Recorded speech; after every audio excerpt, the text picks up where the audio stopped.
চট্টগ্রামে রাজনীতির মাঠে দ্বন্দ্ব সংঘাত থাকলে ঈদের জামাতে তার পুরোটাই বিপরীত। প্রতি ঈদের ন্যায় এবছরও জামাতে এক কাতারে দাঁড়িয়েছেন চট্টগ্রামের রাজনৈতিক নেতারা। সকাল 7:30টায় জমিয়তুল ফালাহ মসজিদে ঈদের প্রধান জামাত অনুষ্ঠিত হয়। এতে ইমামতি করেন সৈয়দ আবু তালেব মুহম্মদ আলাউদ্দিন আল কাদেরী।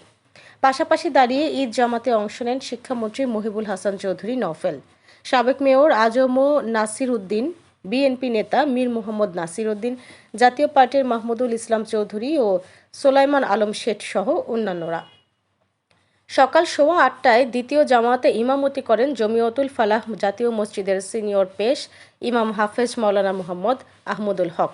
জমিয়তুল ফালাহ মসজিদে ঈদের প্রথম জামাত শেষে মুসলিম উম্মার শান্তি কামনা, আত্মশুদ্ধি, নিজেদের পাপ মোচন এবং পরিবার পরিজন, দেশ ও মানুষের সুখ সমৃদ্ধি কামনা করে দোয়া চেয়ে আল্লাহর দরবারে মোনাজাত করেন মুসল্লিরা।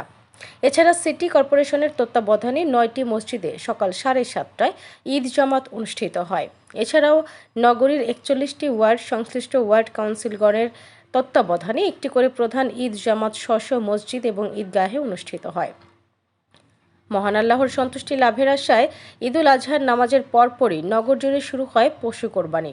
ঈদের প্রথম জামাতের পরপরই সামর্থ্য অনুযায়ী পশু কোরবানি দিচ্ছেন ধর্মপ্রাণ মুসলমানরা।